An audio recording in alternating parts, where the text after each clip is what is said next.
성경 말씀은 마태복음 19장 25절에서 26절 말씀입니다.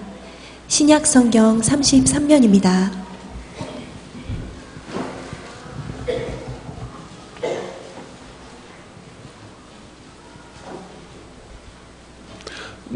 마태복음 19장 25절부터 26절입니다. 하나님의 말씀입니다.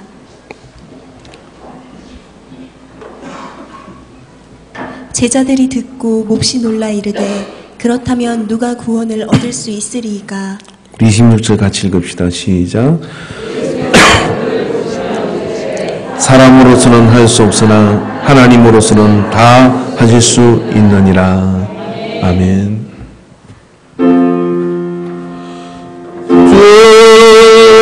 주님 우리의 마음을 여시어 말씀을 깨닫게 하옵소서.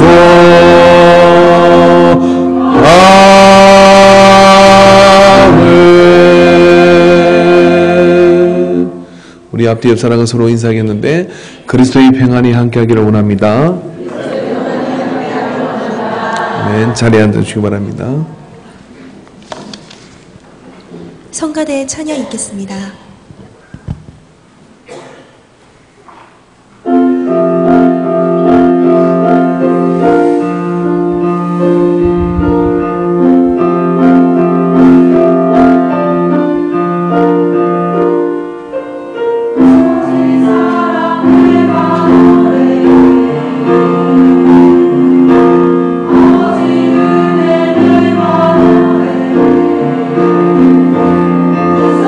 Oh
할렐루야.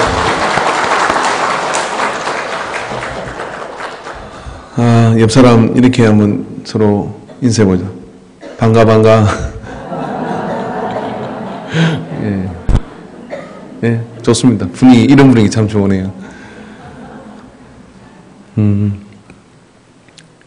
부자는 그냥 되는 게 아닌 것 같습니다. 의지가 강하고, 자기 절제력이 뛰어나고, 자기 삶의 관리가 아주 단단한 거죠. 그런 부자 청년 하나가 삶도 이제 오늘 성경에 보니까 재물이 많음으로라고 그렇게 우리가 읽었던 본문의 앞쪽에 보면 한 사건이 있는데 그런 내용이 있습니다. 청년인데 재물이 많았다.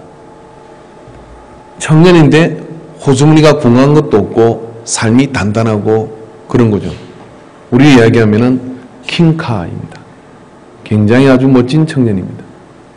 거기다가 더더군다나 예수님께서 네가 계명을 지키느냐라고 물으니까 어릴 때부터 다 지켰습니다.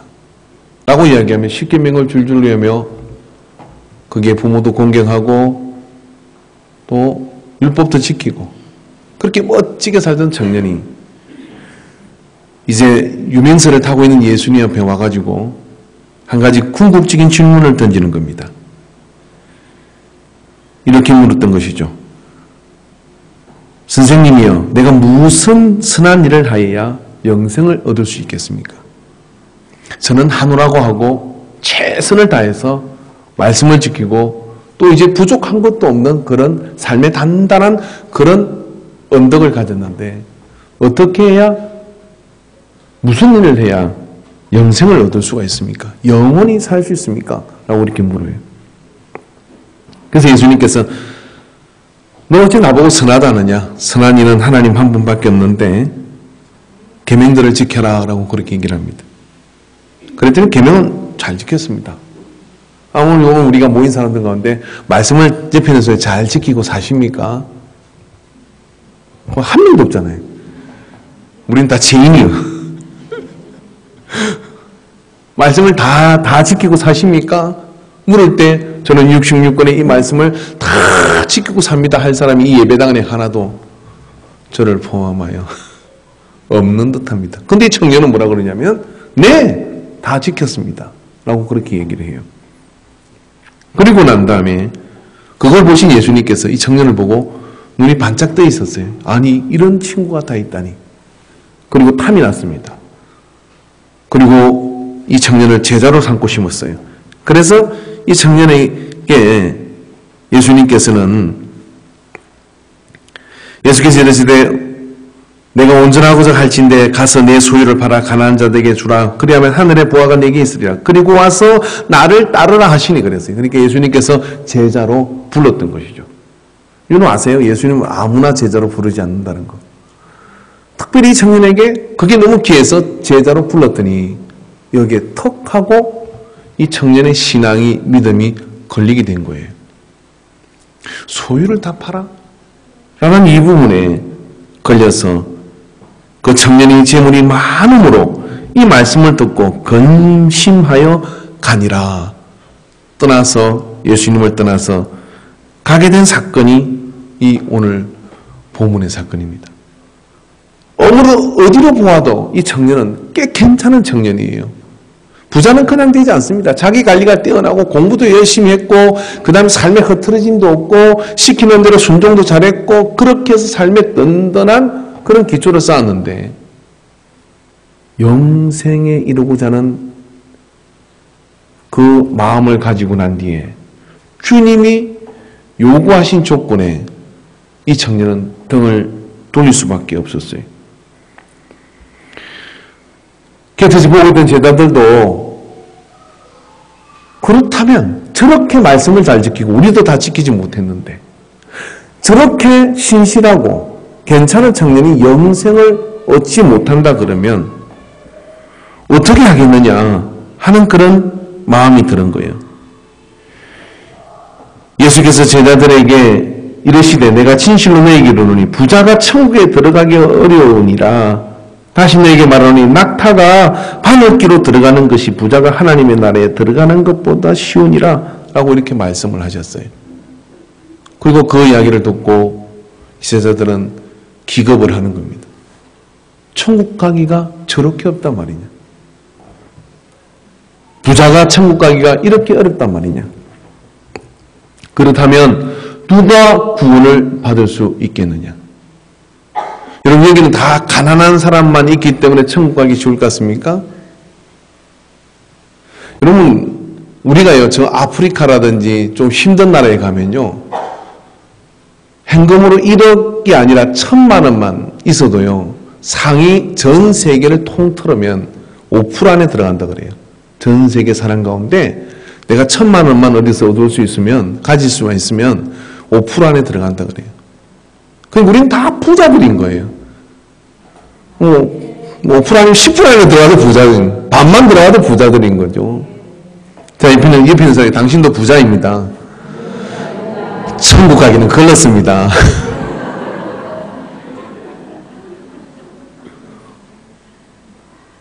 낙타가 어떻게 바늘기로 들어갑니까? 낙타가 바늘기로 들어갈 수 있는 겁니까? 예수님 이야기를 좀 자세히 한번 보십시오. 낙타가 바늘기로 들어가기보다는 부자가 천국 가기 더 어렵다라고 얘기를 해요. 불가능합니다. 그래서 제가 좀 깜짝 놀란 거예요. 왜? 그럼 누가 구원을 받을 수 있습니까? 그럼 누가 그렇게 할 수 있는 것입니까? 그렇게 제자들은 예수님께 질문을 던지는 겁니다. 놀라는 겁니다. 그런데 예수님께서는 그 말씀을 끝으로 하신 것이 아니라 좀 애매한 말씀을, 신비한 말씀을 하십니다. 제자들이 듣고 몹시 놀라 이르되 그렇다면 누가 구원을 얻을 수 있으리까? 예수께서 그들을 보시며 이르시되 사람으로는 할 수 없으나 하나님으로서는 다 하실 수 있느니라. 할렐루야. 뭐 신납니다. 하나님이 해주신다 그러니까. 근데 하나님께서요, 이 해주신다는 게 뭘까요?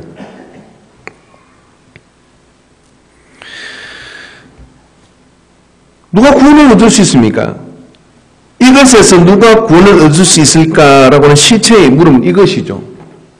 그냥 마법처럼 네가 부자인데 네가 그런 거 헌신하지 않아도 내가 너를 천국에 들여보내줄게 하는 이런 어떤 마술 지팡이를 가지고 예수님께서, 하나님께서 우리를 천국에 들려주겠다는 얘기가 아니에요. 그 얘기 아니라 이 부자 청년이 오늘 고민하고 가는 문제는 여전히 남아있는 겁니다. 여전히 남아있는 문제인데 그 마음을 움직이게 하시는 이는 하나님이시다는 거예요. 이해가 되십니까? 이런 부자가 자기 소유를 포기하는 것이 쉽지가 않습니다. 적으면 적어서 어렵고요. 많으면 많아서 어려워요. 자기 소유를 포기한다는 것은 뭐냐면 사람의 보편적 욕심을 포기하는 것, 이것이 10년, 20년 믿어도 잘 안 되는 일이라 겁니다. 사람이 자기 소유보다 하나님의 소유를 실제적으로 크게 생각할 수 있는 것, 그게 쉽지가 않다 이런 얘기입니다. 우리가 아마 이 말씀을 볼 때마다 쓸쓸하게 등을 돌리고 예수님을 떠나가는 부자 청년인 것 같습니까? 아니면 남아 있어서 예수님 곁에 제자로 붙어 있는 제자인 것 같습니까? 저는 여러분을 보고 저 자신을 볼 때마다 아무래도 등을 돌리고 있는 이 부자 청년 같아요. 왜냐하면 예수님의 기준과 조건으로 우리에게 제시한 그것의 기준으로 보면 우리의 보편적 모든 사람이 그렇게 사는 거 아니야 라고 생각하는 욕심을 내려놓아야 되고요. 그뿐만 아니라 무엇을 어떻게 하든지 간에 내 시간을 드리고 내 물질을 드리고 내 많은 것을 드림에 있어서 하나님의 나라의 보화가 훨씬 더 크다고 하는 그 확신을 가지고 우리가 헌금 생활을 하고 우리가 헌신의 생활을 하고 우리가 믿음의 생활을 하느냐고 할 때 이 부자 청년처럼 근심함에 등을 돌리고 돌아가는 사람이 아닌가 하는 거예요. 이 부분에 예수님께서 그거 사람으로는 못한다라고 얘기하는 겁니다. 자, 여러분, 결코 쉽지 않은 일인데 이걸 우리가 두 마디로 얘기하면 변화라고 하는 겁니다. 저는 사람이 변하는 걸 보기도 하고요, 망가지는 것도 보기도 합니다. 망가지는 건 사람이 잘하더라고요. 근데 좋은 쪽으로 변화되는 건요, 사람의 의지로 못합니다. 그래서 오늘 예수님께서 뭐라고 얘기하느냐면 사람으로서는 할 수 없다라고 얘기를 하는 거예요. 사람으로서 할 수 없는 것, 그것이 뭐냐면요, 자기의 재물과 소유의 욕심으로부터 완전히 자유하는 것. 보편적 모든 사람들이 그 정도는 지혜도 되는 거 아니야 라고 생각하는 것조차도 양보하고 내놓을 수 있는 것. 그리고 내가 무엇을 어떻게 희생하든지 간에 그것보다 하늘의 것이 훨씬 더 크다고 하는 그런 믿음. 이런 게 한번 이 자리에 있는 분, 나는 어느 순간 그것이 마음으로 딱 그냥 결심이 되어졌다는 분이 있겠습니까? 하나님이 주시는 마음이 아닌 거는 사람이 그런 마음을 가질 수 없다고 예수님이 말씀하시는 거예요. 제가 어떤 장로님이 그의 쌀이 너무 이렇게 안 팔려가지고 방아를 찍고 그랬는데 안 팔렸는데 교회에서 동네에서 부흥회를 하길래 예수 안 믿을 때 부흥회를 참석했어요. 그 부흥회 참석할 때는 그 부흥 강사님들이 자 여러분 작정 헌금을 합시다. 듣기만 해도 소름이 끼치는 작정 헌금. 그 작정 헌금하면서 여러분이 하나님께 바치시면은 곱하기로 복을 주십니다. 근데 그 순간 이런 생각이 들었어요. 어떤 생각이 들었냐면은 뭐 집에 놔둬도 팔리지 않는 쌀. 그래서 손을 번쩍 들어가지고 쌀 몇 가마니를 작정을 한 거예요. 뭐 돈은 없고 쌀이라도 갖다 뭐 교회에다 내겠습니다라고 얘기를 했어요. 그랬더니 뭐 새로운 사람이 그렇게 얘기했으니 그래서 쌀을 했는데 그 뒤로 쌀이 막 팔려나간 거예요. 할렐루야. 그리고 그 다음부터 헌금하는 철금이 넘쳤어요. 그렇게 해서 부동산도 하고 그렇게 해서 무슨 보험회사도 하고 나중에 망했습니다. 계속 줄 줄 알았는데 계속 줄 줄 알았는데 뭐 이게 여러분 우리가 신앙생활 하면서 말입니다. 하나님께 예물을 드리고 헌금을 드릴 때 이 땅에서 내면 하나님께서 곱하기로 주면 그거 안 한 사람은 누가 있겠어요? 근데 그렇게 다 되던가요? 하나님께 우리의 영혼을 보호하시려고요 알아서 주십니다. 근데 그게 다 없어집니까? 오늘 예수님은 분명히 얘기했습니다. 하늘에 보화를 쌓을 것이다. 인정이 생기지 않는 거예요. 그래서 뭐 설교를 뭐 구약 성경을 가지고요. 봐라. 이삭이 심었더니 100배의 수확을 하지 않았느냐? 여러분 이번에 여러분 작정금을 하시고 이러면 하나님께서 100배로 여러분이 갚아주실 것입니다. 그래 헌금이 나와요. 그래 뭘 하고. 근데 예수님께서는 그거니 다 팔아라. 소유가 좀 없어지는 거예요. 그거는 나를 따르라 빈놈으로. 그럼 나는 뭐 이때까지 이렇게 열심히 이렇게 살아가고 그렇게 했는데 그거 다 내놔버리고. 그리고 예수님께서 있을지 없을지도 모르는 하늘의 보화를 네가 쌓을 것이라고 얘기를 하는 거예요. 딱 봐도 사기 아닙니까 이거? 아닌가요? 사기 아닌가요? 아닌데 왜 그렇게 못합니까? 여러분 예수님을 사기꾼으로 생각하니까 그렇게 못하는 거 아닙니까? 아 없었어요? 뒤져볼까요? 도대체 우리가 믿는 게 뭡니까? 근심하며 돌아가는 이 청년. 근심하며 돌아가는 이 청년. 근데 예수님께서는 이렇게 말씀하십니다. 그런 마음은 애시당초 사람 속에 없다. 그렇게 할 수 있는 마음은 애시당초 사람 속에 없는 것이다라고 얘기하는 거예요. 없는 걸 우리가 우리의 모든 뭐 이성과 우리의 모든 무슨 그런 어떤 의지와 체면과 누가 이렇게 하니까 저렇게 하는 이런 것 가지고 하는 것들은 다 무너집니다. 하나님이 주시는 마음일 때 할 수 있습니다. 여러분, 이게 물질을 드리는 이야기를 하는 겁니까? 가치를 어디다 두느냐를 이야기하는 거예요. 가치. 그 가치의 변화가 내 속에서 진정으로 일어날 때 그 사람의 변화는 하나님이 하시는 거라는 거예요. 할렐루야. 자신의 변화에 하나님이 하실 수 있음을 우리가 믿을 때 그 역사가 나타나요. 우리가 말씀을 듣고 설교가 어렵다는 둥, 그리고 도대체 이 말씀을 나한테 뭘 어떻게 하라는 둥, 그런 얘기를 할 수 있어요. 왜 어렵게 들리느냐면 받아들이고 싶지 않으니까 어려운 거예요. 받아들이려고 생각하면 깝깝한 거예요. 왜 깝깝하냐면 나는 그게 변화될 것 같지가 않아. 난 그까지 못 갈 것 같아 하는 마음의 선이 있어. 제가 봐도 그럴 것 같아요. 그런데 어느 순간 이런 마음이 우리에게 들어야 됩니다. 나는 할 수 없어. 뭘요? 나 자신을 바꾸고 내 자신의 생각을 바꾸는 것. 내가 다성이 듣거나 그냥 그렇게 살아오는 방식을 가지고 있거나 그렇게 살아가는 모든 어떤 그런 고정된 것들, 우리의 힘으로는 바꿀 수가 없습니다. 예수님은 안 된다 그랬잖아요. 그런데 나는 안 되라고 인정을 하고 그 다음에요, 하나님이 하실 수 있다고 믿으시기 바랍니다. 그러면 어떻게 되느냐면요, 하나님이 그 마음을 주셔서 가치의 변화가 그 속에서 일어나는 거예요. 저는 우리 그리스도인들이 살아가는 날 동안에 다른 사람의 변화를 논하지 말아야 된다고 생각을 합니다. 다른 사람의 변화, 저 사람이 이렇게 변화됐으면 좋겠다, 내 남편이 이렇게 바뀌었으면 좋겠다, 내 아내가 이렇게 바뀌었으면 좋겠다, 내 자녀가 이렇게 바뀌었으면 좋겠다, 그거요 하지 마십시오.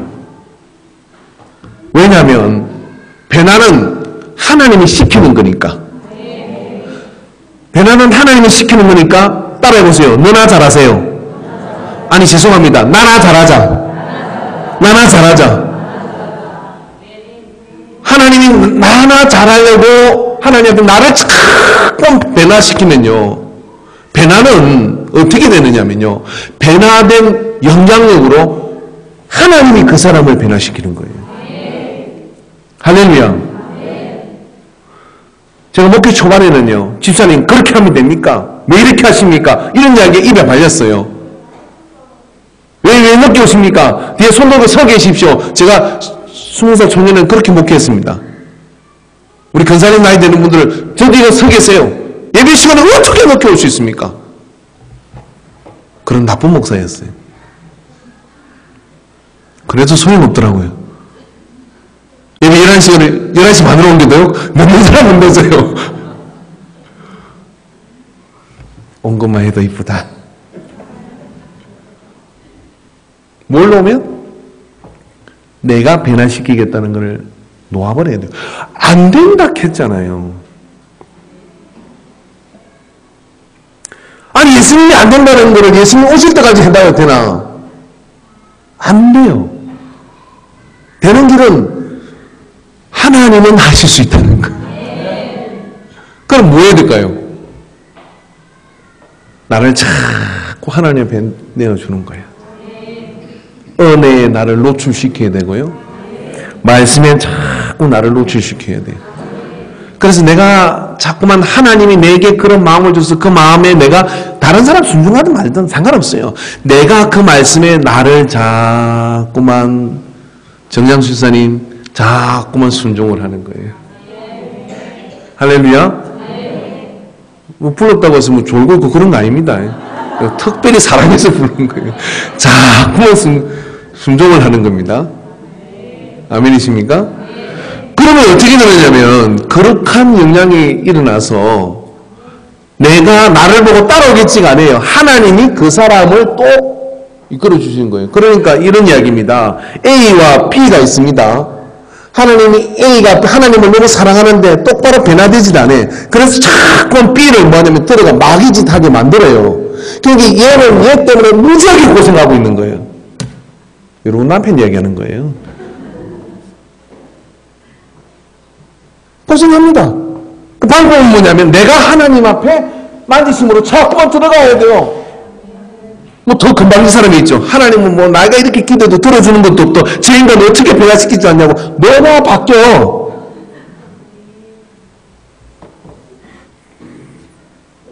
사람으로서는 할 수 없다고 그랬잖아요. 여러분이 저를 변화시킬 수 있겠습니까? 뭘로 봐서 변화되게 생겼어요? 근데 여러분도 마찬가지예요. 목사가 사람을 변화시킬 수 있습니까? 이 새치껏 해요? 안 돼요. 주원이 아니면 안 되는 거예요. 그래서 사람은 할 수 없다. 하나님은 하실 수 있다. 단순한 결론입니다. 그렇게 할 때 그래서 내가 하나님이 나를 만지시도록 나를 자꾸만 놓칠 수 있겠어. 그분 앞에 나를 자꾸만 이끌고 나가면 그게 뭐냐면 예수 그리스도의 복음의 전달 방식이에요. 주님의 나라가 임하여 주님의 나라가 임하여 통치가 이루어지는 겁니다. 할렐루야. 혹시 뭐 부부끼리 앉았으면 먼저 믿은 아내가 있거나 먼저 믿은 남편이 있거나 이렇게 얘기해 주십시오. 당신 나 때문에 참 그동안 고생이 많았다. 집에 가서 꼭 그렇게 이야기해 주십시오. 하세요. 아니 제가 성경을 보면 볼수록 그러더라고요. 어떤 목사님이 아버지가 알코올 중독이었다잖아요. 제가 책에서 본 얘기인데 참 감동적인 얘기라 다시 합니다. 아버지가 알코올 중독이에요. 행제진행형으로 중독이에요. 목회를 하는데 이게 되겠어요? 저 아버지 때문에 난 진짜 되는 게 없어. 그다음 아내가 이런 말을 했습니다. 여보, 하나님께서 모든 일에 감사를 하지 않았냐? 우리 아버지를 두고 감사를 하자. 뭐라고 감사할 건데? 자, 뭐 이야기 뭐라고 감사할 거예요? 예? 감사할 일이 없잖아요. 할 일이 없으니까 뭐라고 했냐면 이렇게 했어요. 알코올 중독의 아버지를 주신 하나님 감사합니다. 이 감사가 되는 일이냐고 이게. 아 그런데요. 그렇게 감사를 고백하고 난 뒤에 아버지를 이렇게 보는데 불쌍한 거예요. 아버지를 이렇게 보는데 얼마나 괴로운 일이 많으면 저렇게 술 먹고 돌아다니까. 그래서 전에는 아버지를 보면 도끼를 하는데 아버지를 보고 그런 눈빛으로 보니까 아버지가 어떡하셔? 아들이 철이 들었구나. 그럴 때 더 마시지. 근데 이상한 것은 아버지의 마음에 술을 안 먹고 싶은 생각이 자꾸 들기 시작하는 거예요. 누가 그 마음을 만져요? 하나님이 그 마음을 만져요. 하나님이 안 만지면 소용이 없습니다. 이런 목사가 무슨 눈이 100개 있습니까? 여러분이 밖에 나서 무슨 짓을 하고 다니는지 제가 뭐 알 필요도 없어요. 알고 싶지도 않아요. 시험 들 것 같으니까. 근데 하나님을 믿습니다. 하나님을 믿은 하나님께서요 그 마음을 만지시고 어루시고 이끄셔서 변화는 하나님이 시켜주시는 거예요. 그러니까 나는 뭐만 해야 돼요? 나나 잘하자. 이번 주 주제가 뭐냐면 나나 잘하자입니다. 나나 잘하는 거예요. 내가 하나님께 더 감동이 오는 대로 믿음으로 말씀을 늘 비추면서 부족한 것을 자꾸만 채우고 그렇게 가다 보면 한 사람이 두 사람 되고 두 사람이 세 사람 되고 그 가정이 무리가 되고 그래서 하나님이 이끄시는 무리가 되는 거예요. 사람이 이렇게 기획을 하고 군대를 만들고 조직을 만들고 기업을 경영하듯이 하고 네 그렇게 할 수 있을 것입니다. 그러나 거기에 진정한 변화가 있나요? 성경에 나오는 인물 중에 포기의 달인이 있다면 이삭입니다. 이삭은 포기의 달인이에요. 심지어는 샘의 근원을 발견했는데도 그건 뺏기면 안 되잖아요. 내어줘버려요. 그가 포기하는 이유는 창세기 26장에 르호봇 샘을 발견할 때까지 포기합니다. 그 르호봇 샘은 뭐냐면은 아비멜렉이 더 이상 싸움을 걸어오지 않는, 시비가 일어나지 않는 샘, 그 샘을 뗄 때까지 파는 거예요. 왜? 아비멜렉의 악한 마음을 떠나게 할 거는 하나님이지 내가 할 일이 아니라고 생각한 거예요. 왜 그렇게 할 수 있습니까? 사람으로는 할 수 없고 하나님이 하신다는 거예요. 할렐루야. 하나님이 하신다는 이 믿음이 있으니까 어떡합니까? 아비멜렉이 와서 군대 장관하고 와가지고 너와 하나님이 함께하고 계시니 우리와 하친을 맺자 라고, 더 이상 우리는 분쟁하지 말자라고 그렇게 얘기하는 거예요. 그래서 배나는 하나님이 시키시는 겁니다. 여러분, 예수님이 십자가를 지고 죽으시는 무모한 시나리오, 이 완성이 무엇입니까? 로마서 8장 11절에 보니까 예수를 죽은 자 가운데 살리신 이의 영이 너희 안에 거하시면 그리스도 예수를 죽은 자 가운데 살리신 이가 너희 안에 거하시는 그의 영으로 말미암아 너희 죽은 몸도 살리시리라. 예수님은 수동태의 상태로, 거룩한 수동태의 상태로 무덤에 들어가 있어요. 그런데 그를 살려내시는 분은, 복음의 완성인 그를 살려내시는 분은 예수가 아닙니다. 스스로가 살아난 게 아니라 그 성령이 예수님을 부활시키시는 거예요. 그것처럼 예수님도 그렇게 자기 자신을 수동태 상태로 넣어서 나를 살리시는 분은 하나님이시다는 그 믿음을 전적으로 시인하는 것이, 그렇게 해서 죽으시는 것이 이 십자가의 죽으심이에요. 그리고 주님 하나님께서 하늘의 영으로 그를 살려내시는 거죠. 그래서 복음적 삶이라는 것은 뭐냐면 예수님 안에서 하나님 하실 수 있음을 믿는 거예요. 예수님 안에서 하나님이 하실 수 있음을 믿는 거예요. 부자는 소유를 포기할 수가 없고, 부자는 보편적 욕심을 사람으로서는 포기할 수가 없습니다. 부자가 자기 소유보다 하나님의 소유를 더 크게 믿는 믿음이 어떻게 생길 수 있습니까? 생기지 않는 겁니다. 그런데 여리고를 지나던 예수님께서 뽕나무 위에 올라간 삭개오를 보게 됩니다. 여리고는 이스라엘로 들어가는 모든 무역의 사막을 지난 상단이 거기 와서 향락과 그리고 유희를 즐기는 여정의 그 여독을 푸는 그런 관문이 뭐냐면 여리고예요. 거기에 세관장이에요. 거기에 세관장에 위치해 있으니까 이 당시는 로마가 모든 걸 지배하던 시대에 그게 유대인으로서 세관장으로 앉아있다. 그 이야기는 공식적으로 떼먹어도 되는 자리입니다. 그래서 돈 말고는 다른 가치가 없는 사람, 돈의 가치 외에는 다른 것은 중요한 게 없는 사람이 이 삭개오입니다. 그런데 삭개오 이름을 예수님이 부르셨어요. 삭개오야! 하고 불렀더니 깜짝 놀란 거죠. 뽕나무 위에 올라간 삭개오가. 성지 쓰려면 갑시다. 그 뽕나무 아직도 있어요. 그래서 삭개오가 깜짝 놀라가지고 쳐다보니 오늘 내가 너희 집에 유하겠다라고 말씀하셨어요. 여리고에 있는 모든 사람들이 어떻게 거룩하신 분이 죄인의 집에 들어가느냐고 그렇게 웅성거리기 시작합니다. 그런데 그 삭개오의 집으로 들어가서 말입니다. 식사를 하는 자리에서 삭개오가 자리를 일어나서 이렇게 얘기합니다. 저 소의 반을 팔아 가난한 사람을 나누어 주겠습니다. 예수님 허락하지 않았어요. 그리고 내가 누구 것을 속인 것이 100% 속인 게 있습니다. 속인 것이 있으면 4배로 갚겠습니다라고 얘기를 했어요. 왜 전부 다 가난한 사람 줄 수 있는데 그렇게 한 이유는 왜 그러냐면 속인 것을 갚아야 될 거 아니에요. 그래서 반은 가난한 사람 나눠주고 나머지 반은 속인 것을 4배로 갚는 일에 다 쓰고 나면 삭개오는 뭐가 남아요? 아무것도 남지 않은 거예요. 키도 작고 외모도 그렇게 출중하지 않을 거고 죄인이라고 손가락지만 이 사람이 돈도 없으면 누가 이 사람을 알아주겠냔 말이에요. 어떻게 그렇게 할 수 있는 것입니까? 그렇게 할 수 있는 이유는 뭐냐면 하나님이 그 마음을 주셨기 때문에 그렇게 할 수 있는 거예요. 여리고에서 예수님이 수시간 동안 한 설교보다도 이 삭개오가 하나님 안에서 자기의 삶을 결단하고 그동안 목숨처럼 최고의 가치로 생각하고 왔던 그 모든 소유보다도 내가 오늘 만난 그 예수님을 통하여 내가 하늘의 것을 이제는 가치 있는 것으로 생각합니다라고 하는 이 식사 자리에서의 그 선포보다 더 강력한 응고는 없었어요. 그것이 여리고를 뒤집어 놓습니다. 그것이 여리고의 모든 사람들에게 예수가 누군지를 알게 하는 사건이 돼요.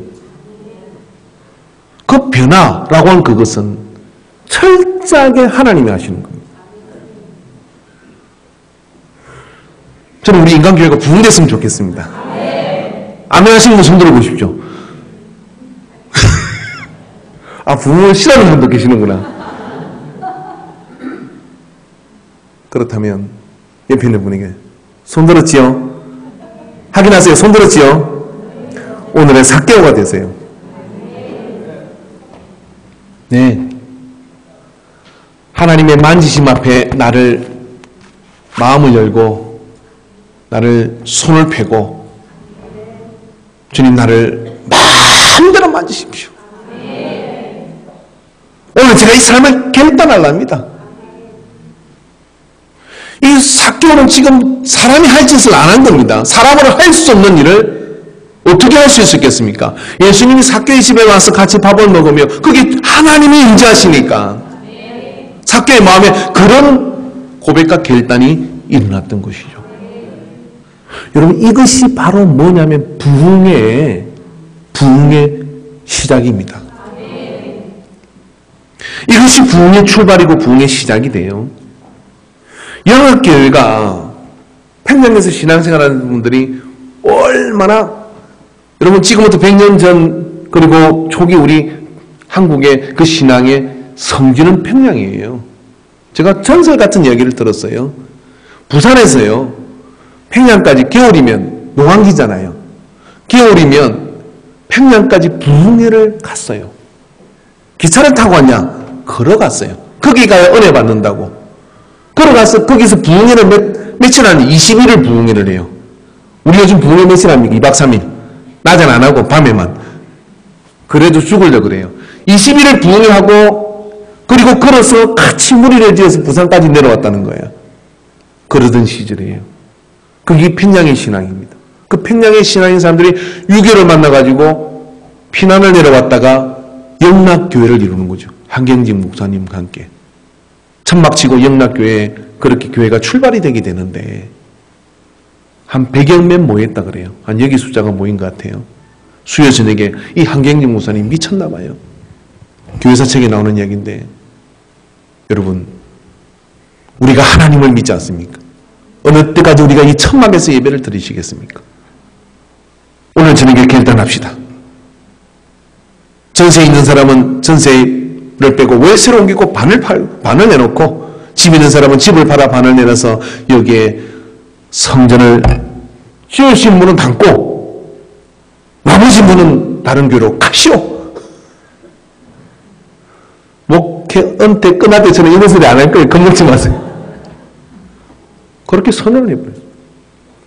교회 성장 연구라는 연구소에서 그 이야기를 알고 영락교회 역사를 조사를 했어요. 정말 우습게도 반이 떠나고 반이 남았어요. 누가 남았을게요? 팔아봐야 별 거 없는 사람들이 남았습니다. 집도 있고 있는 사람들은 다 떠났어요. 목사님 오늘 정신이 잘못됐는 것 같다. 이 피난 시절에, 이 6.25 시절에 뭐가 있다고 그렇게 떠났습니다. 그리고 50명이 남아서 출발한 게 영락교회 역사예요. 그리고 그 50명의 후손이 어떻게 되는지를 궁금하잖아요. 그 자손들을 다, 그리고 그 당대를 다 조사해 보니까요.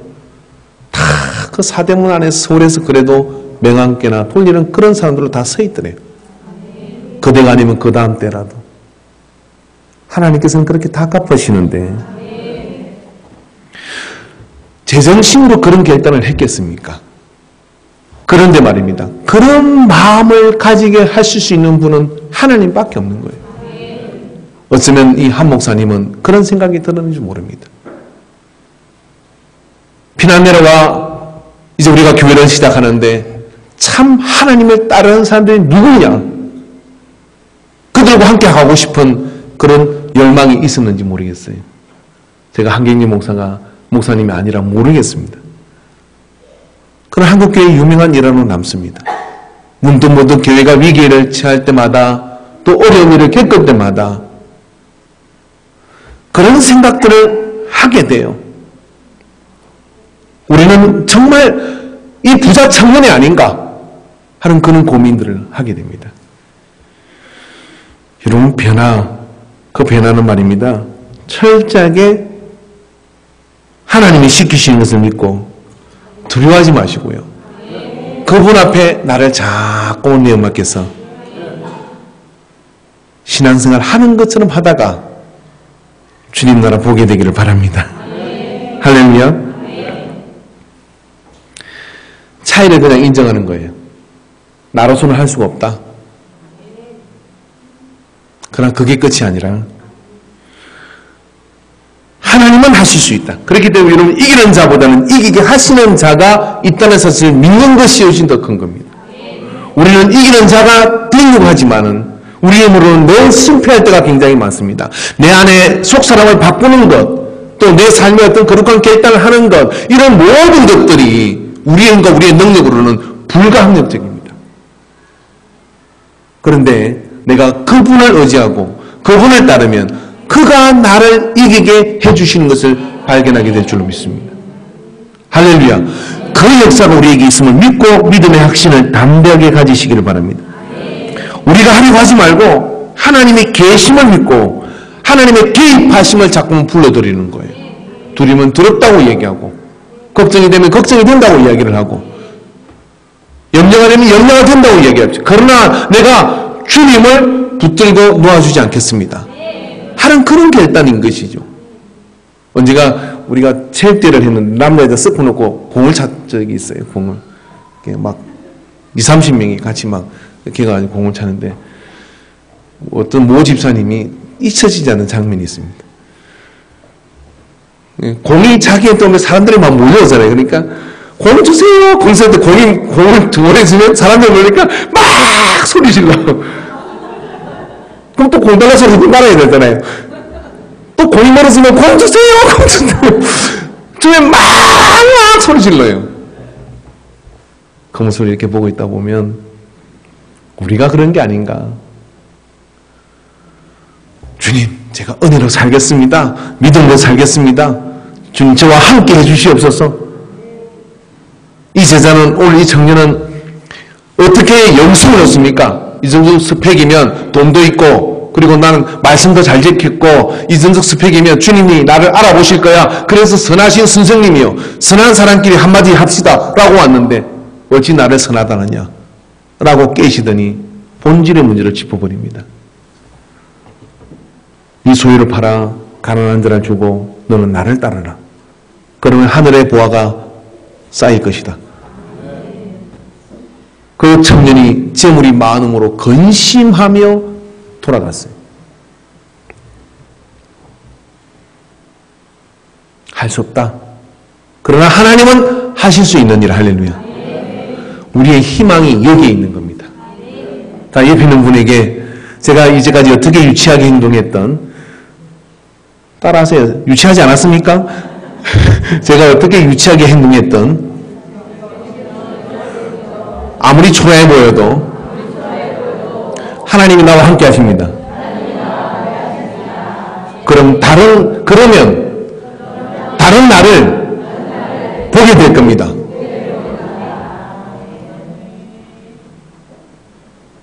예, 그게 우리의 희망입니다. 예, 바로 사람으로서는 할 수가 없지만은 하나님으로는 하실 수 있는 일이라고 하는 것이 예수님이 가지고 있는 희망이에요. 예수님이 십자가를 지고, 예수님이 우리한테 500일 떡을 먹이고, 예수님이 우리한테 병을 치료해주고, 예수님이 우리한테 뭔가를 해주면 사람이 뭔가를 하겠지. 예수님 기대 없어요. 기대 없어요, 예수님. 사람이 신이 무엇인 줄 알아요. 그래서 가문도가 배신하는 것도 그렇게 대수롭지 않은 일입니다. 우리도 많이 배신했잖아요. 그것 때문에 예수님께서 십자가를 지신 건 시험걸로 말아요. 아니요, 예수님은 그걸 믿은 게 아니라 하나님을 믿은 겁니다. 하나님을 믿은 거예요. 내가 십자가를 지고 죽고 그 저들을 위해서 그 사랑으로 죽으면 하나님이 그들을 불러주실 것이다. 이런 구약의 제사법이라는 게 그런 것 아닙니까? 우리를 대신해서 양을 속죄물로 드려요.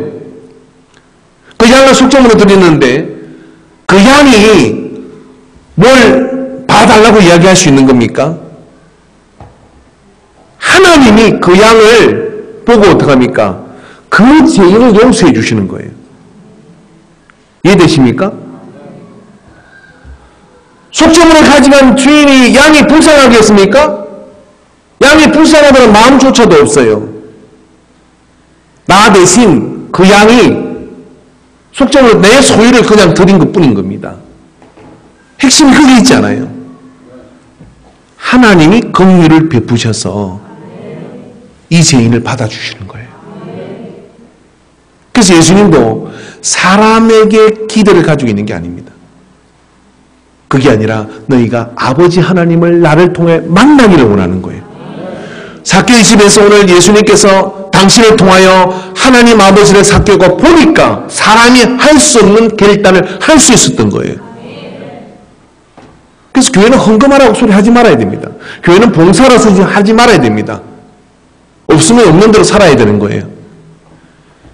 한 가지는 해야 됩니다. 주일날 와서 하나님을 꼭 만나고 가십시오. 머리채를 끄집었으라도 어떻게 하냐, 하나님 못 만나고 하는 사람은 오후 예배 앉혀놓아야 돼요. 하나님을 만나면 돼요. 이거 해라 저거 해라 할 게 아닙니다. 하나님을 만나면 거기서 삭개와 같은 결단이 일어나는 거예요.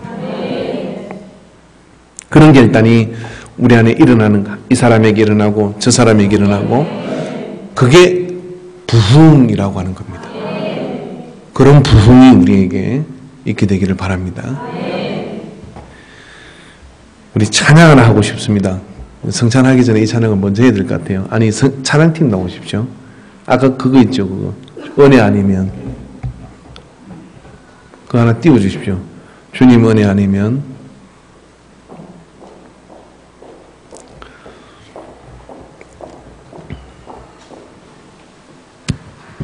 제가 이 찬양은 자신이 없는데 어제 마음에 계속 이 찬양이 가슴에서 뛰어요.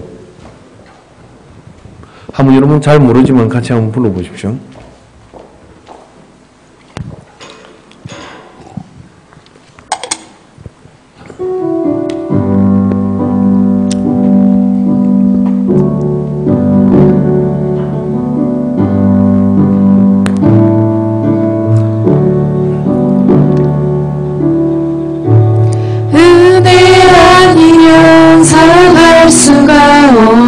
은혜 아니면 살아갈 수가 없네.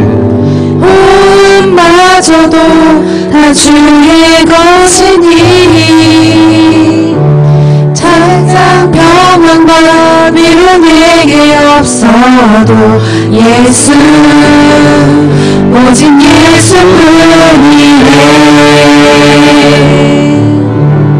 그 신계획 다 볼 수 없고 작은 나를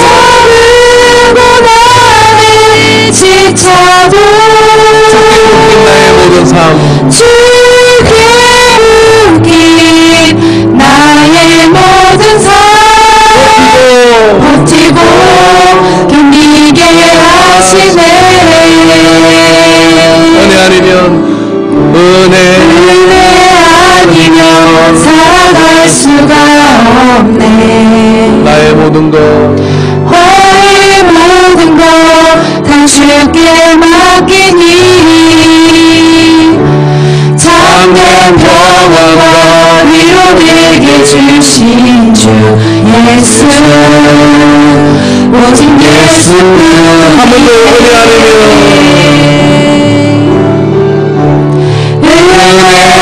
아니면 살아갈 수가 없네. 마저도 다 주의 것이니 세상 평안과 위로 내게 없어도 예수, 오직 예수뿐이네.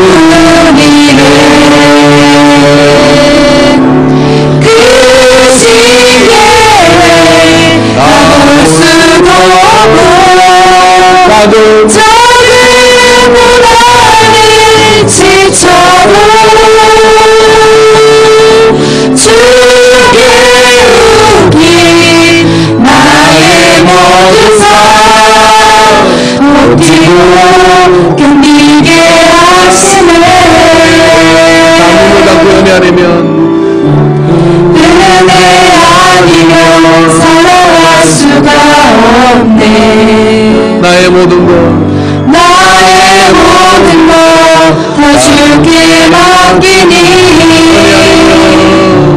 참된 평안과 위로 내게 주신 주 예수 오직 예수뿐이네. 기도하겠습니다. 우리 다시 한번 가슴에 손을 대고 기도하는데 어떻게 해야 됩니까? 주님, 나를 어떻게 변화시킬 수 있습니까? 오직 하나님의 은혜로만, 하나님의 만지심으로만 전문같이 나올 것을 믿습니다. 아버지 주의 사랑합니다. 주여, 주여, 주여,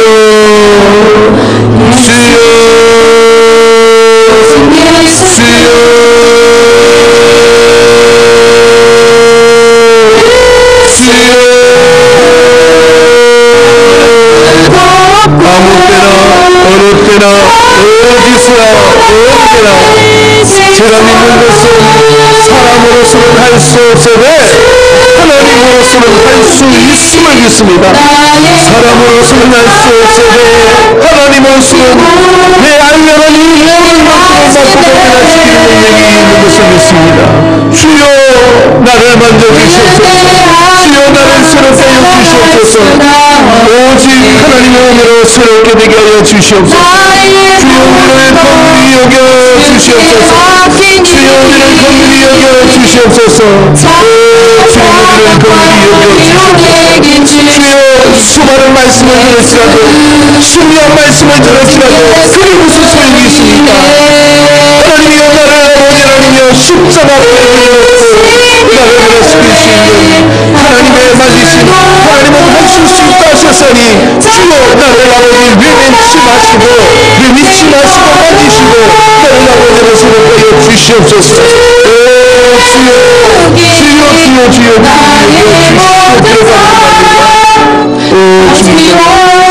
견디게 하시네. 은혜 아니면 살아갈 수가 없네. 나의 모든 것 다 주께 맡기니 참된 평안과 위로 내게 주신 주 예수 오직 예수뿐이네. 귀한 시간을 하나님 앞에 올려드립니다. 우리의 고백을 하나님 받아주시옵시고 우리의 모든 아버지 영신을 하나님 받아주셔서 긍휼과 자비하심으로 우리를 덮어주시옵소서. 주의 능력과 은혜로 우리를 오늘 이 시간 만져주시옵소서. 우리에게 필요한 것은 하나님의 임재하심입니다. 내 안에 거룩한 성전에 거룩한 성령님이 거하시며 우리가 변화되는 부흥을 경험하게 하여 주시옵소서. 주님 우리를 긍휼히 여겨 주옵소서. 예수님의 이름으로 기도하옵나이다.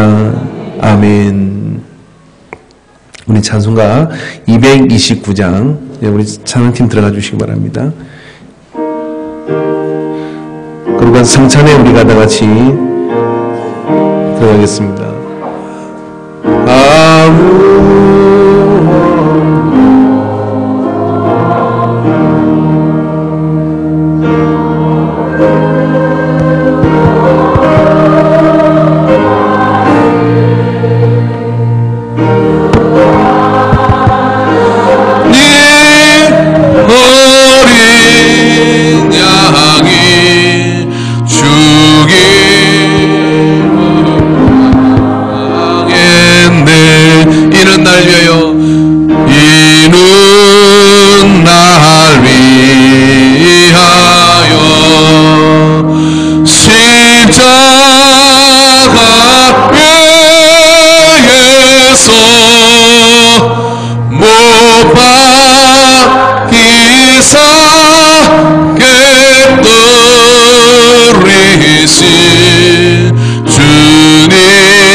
예수님께서 이 예식을 제정하셨습니다.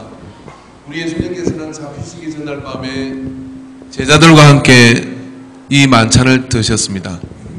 6월절 그들이 출애굽의 역사를 가지고 있는데 애굽에서 모든 장자를 죽이시는 그 밤에 그들이 양의 피를 문술주에 바르고 그들이 죽음으로부터 넘어감을 당하였던 그날을 기념하고 그들은 6월절에 식사를 드시는데 예수님과 제자들이 함께 모여 이 예찬을 드시며 자리에 일어나셔서 이렇게 말씀하셨습니다. 이 잔은 내가 너희를 위하여 흘리는 피다라고 그렇게 말씀하셨습니다. 그리고 떡을 가지사 축사하시며 떼어 이르시되 찢어주시며 이 떡은 내가 너희를 위하여 찢어주는 몸이다 라고 그렇게 말씀하셨습니다. 그리고 예수님께서는 이 예식을 기념하라고 그렇게 일러주셨습니다. 오늘 우리가 주님이 이 떡과 잔을 통하여 당신의 죽으심과 희생당하심을 기념하고 이 자리에 모였습니다. 또 이 떡은 우리 주님께서 우리가 한 몸이라는 사실을 알게 하는 그런 성찬입니다. 이 성찬을 생각하며 우리 3절을 다시 한번 찬양하도록 하겠습니다.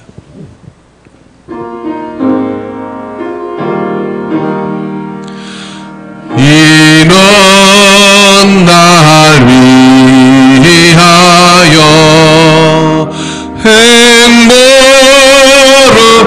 받으사 주가 치래 대신 흘린 주의 보혈 어린새. 그래서 우리가 이 떡과 이 잔에 참여할 때마다 우리는 한 형제요 또 한 자매인 것을 나누는 거룩한 시간입니다. 그래서 이 떡에 누구든지 구원의 확신을 가지고 있고 또 주님이 내 죄를 대신하여 죽으신 것을 믿으시는 분은 믿음을 가지고 앞으로 나와서 이 떡과 잔에 참여해 주시기 바랍니다.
확신을 가진 분은 앞으로 나오셔서 이 떡과 잔에 참여해 주시기 바랍니다.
우리 다절을 다 같이 찬양하겠습니다. 뒤에 헌금 가지고 들어오십시오. 이는 주가 지고 나의 되소시는 영생하는 양식이요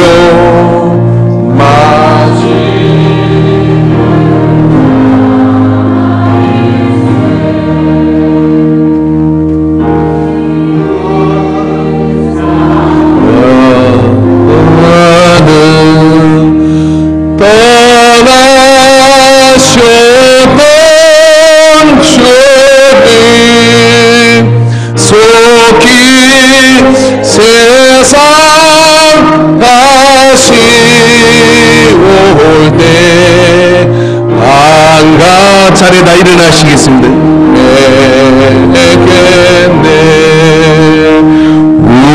우리 거대가 십자가를 지고 십자가를 지고 주의 장에 한가운데 널리 전파하세.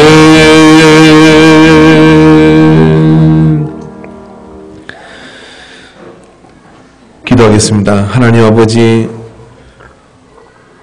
우리가 이 거룩한 성찬을 통하여 죽어 마땅한 죄인인 우리를 그 죄에 내버려 두지 않고 하나님이 세상을 이처럼 사랑하사 독생자를 주셨으니 이는 저를 믿는 자마다 멸망치 않고 영생을 얻게 하려 함이라고 하신 말씀을 쫓아 우리에게 영생을 주신 것을 감사합니다.